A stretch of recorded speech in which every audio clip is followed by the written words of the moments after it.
Hello, good morning to everyone. In your earlier videos, you have read about class. Class क्या होता है और कितने प्रकार का होता है, इसकी हम विस्तृत चर्चा करेंगे। क्लास को हिंदी में उपवाक्य कहते हैं। यह वाक्य का एक भाग होता है। इसमें कर्ता और क्रिया होती है। तो अब अंग्रेजी में क्लास किसे कहते हैं, उपवाक्य किसे कहते हैं, ये जानना है। A group of words that has subject and predicate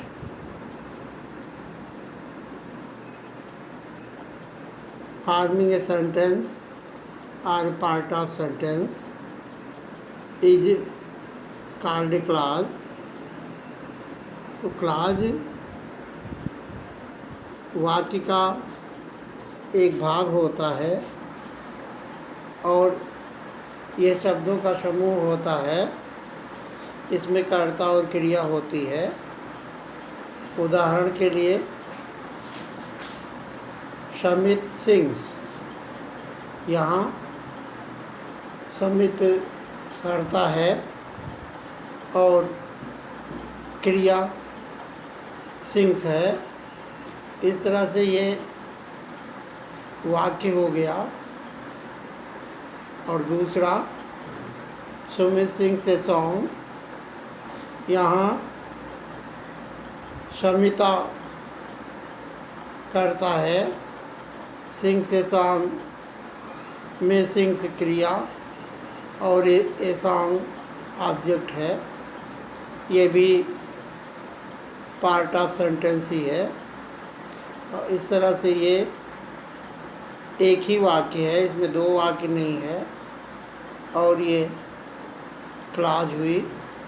तो वाक्य भी क्लाज होता है, लेकिन अगर वाक्य में दूसरा वाक्य अलग से जुड़ा होता है तो इसे हम क्लाज कहते हैं। जैसे Samita sings song and Ravi sweeps the floor. यहाँ Samita sings song and Ravita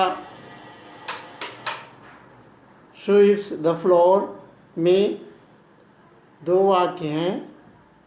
पहला समिता सिंह से सॉन्ग, जिसमें कर्ता क्रिया और कर्म है।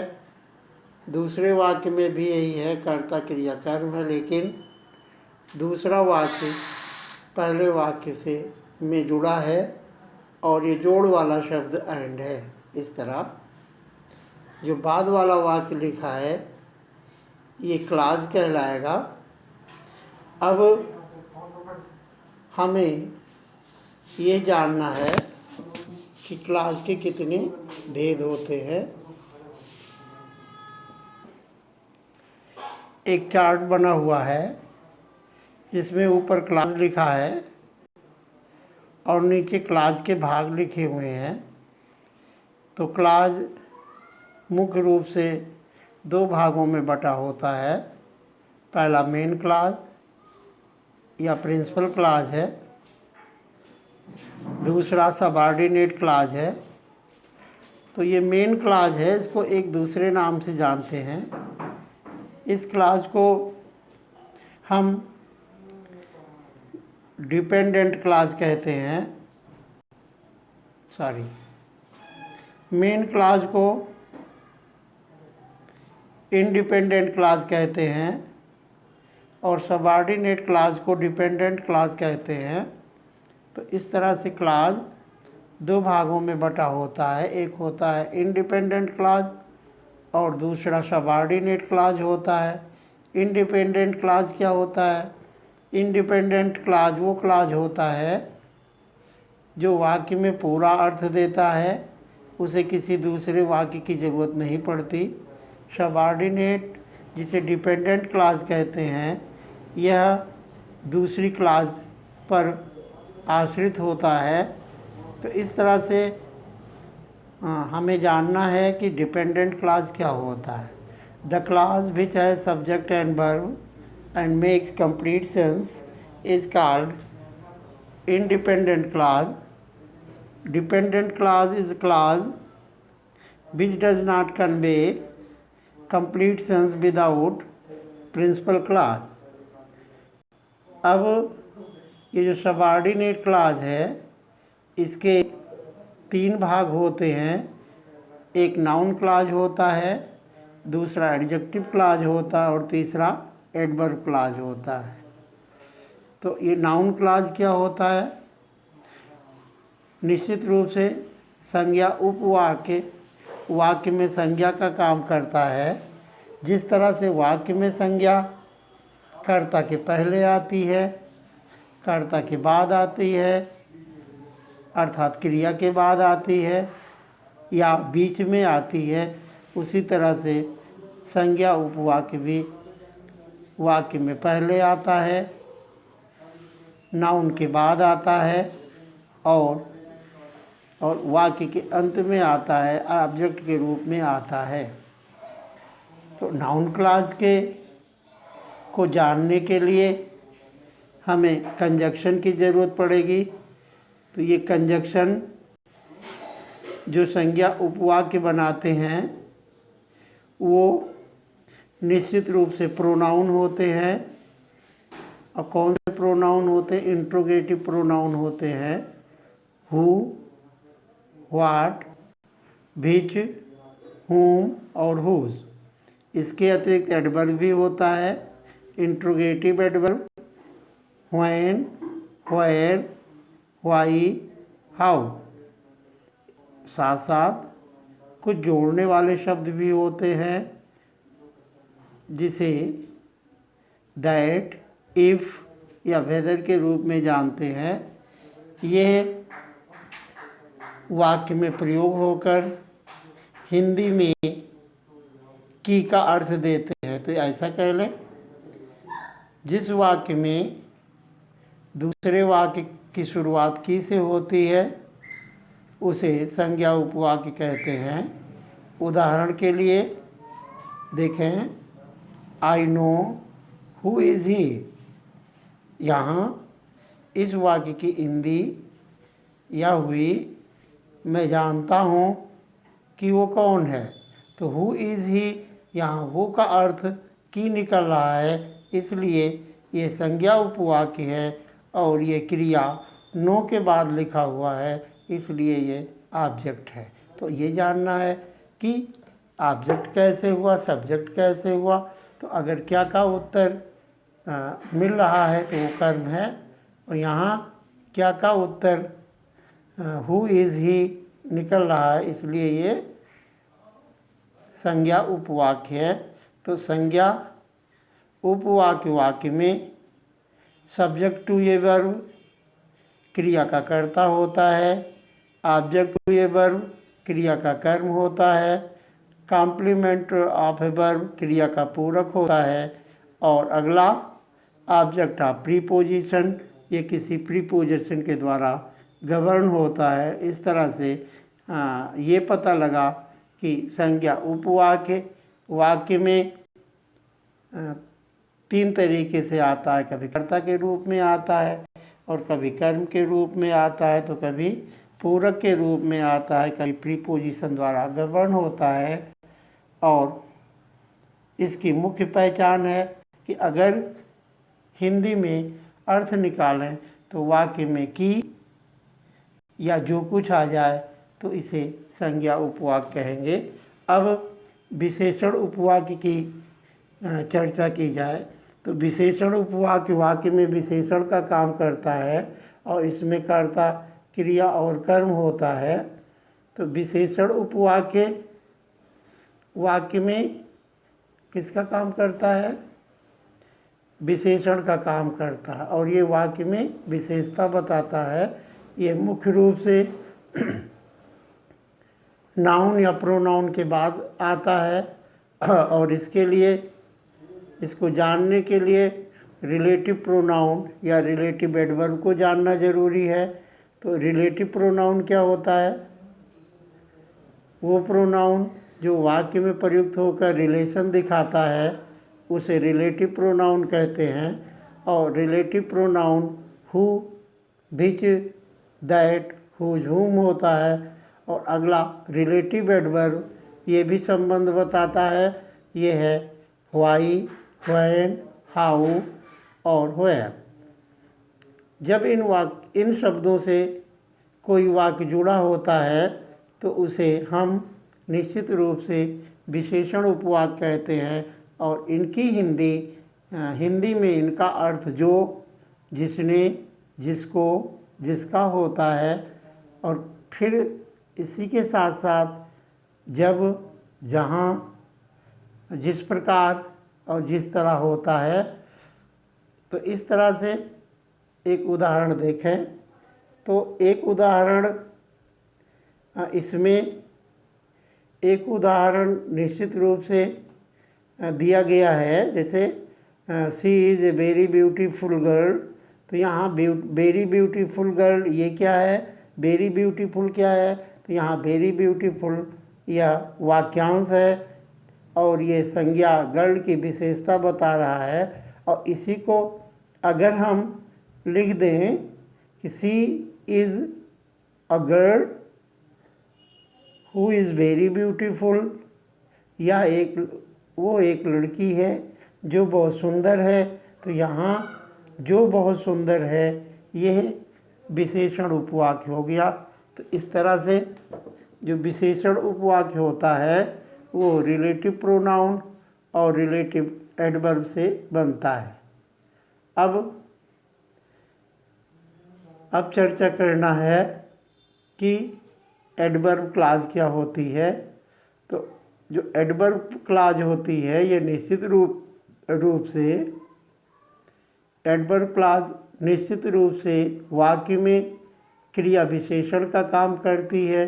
तो एडवर्ब के बारे में थोड़ा सा जानकारी लेना है। एडवर्ब क्या होता है? तो एडवर्ब शब्द होता है, ये वाक्य में काम करने का तरीका, यह वाक्य में काम करने का तरीका बताता है। तो इस तरह से हम कह सकते हैं adverb is a word which modify adjective, verb and adverb. तो वो शब्द जो विशेषण, क्रिया अथवा क्रिया विशेषण की विशेषता बताता उसे एडवर्ब कहते हैं। और निश्चित रूप से यह शब्द होता है। और क्लॉज में ये क्या होता है? इसमें कर्ता और क्रिया होती है और इस तरह से ये क्लॉज बन जाता है। तो जो एडवर्ब क्लॉज होती है ये 9 तरह की होती है। पहला समय बताने वाली, दूसरा शर्त बताने वाली, तीसरा तुलना करने वाली और चौथा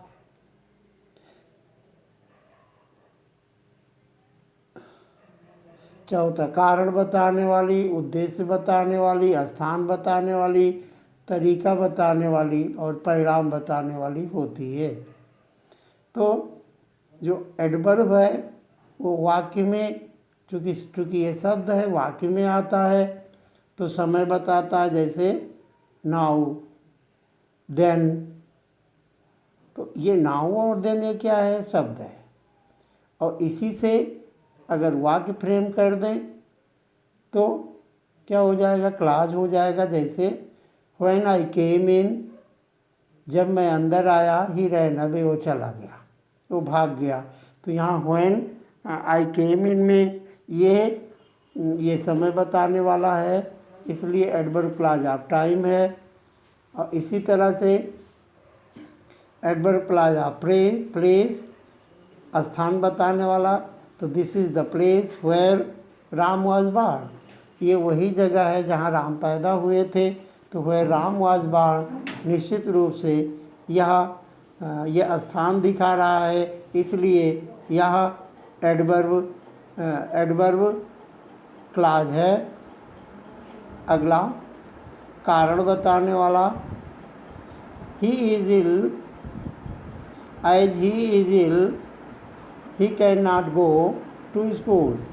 चूँकि वो बीमार है इसलिए स्कूल नहीं जाएगा। तो एज ही इज इल कारण बता रहा है। तो रीजन बताने वाले शब्द निश्चित रूप से एज, सिंस और बिकॉज होते हैं।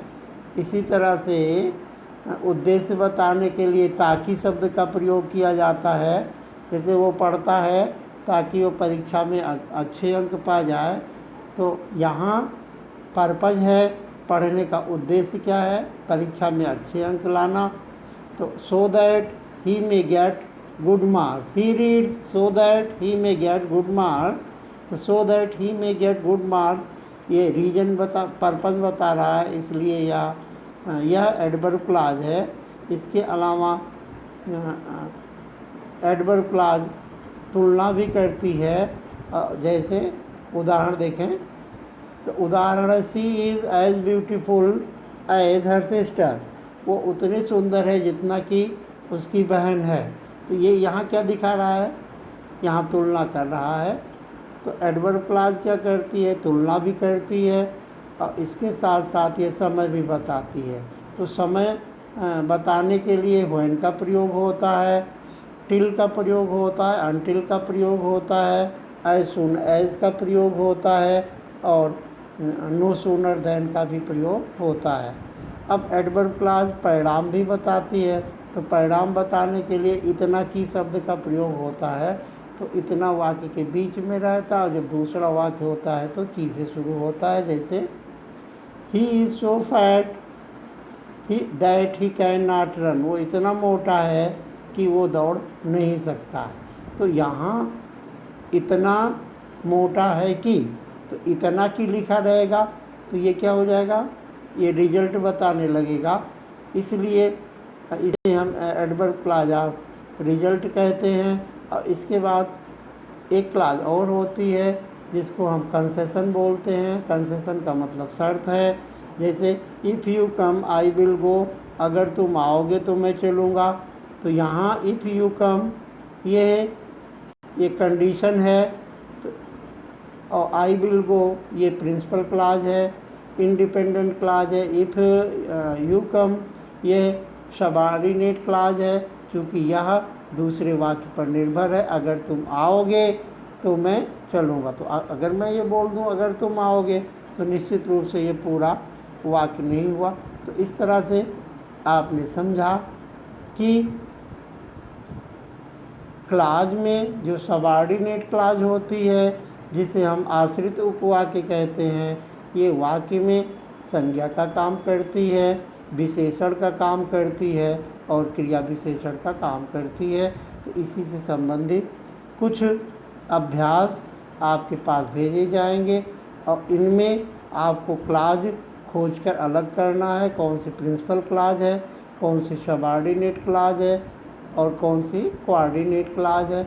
अब ये क्लॉज कैसे बनती है इसके बारे में हम अगले वीडियो में चर्चा करेंगे। आज यहीं ये चैप्टर समाप्त होता है। Thank you.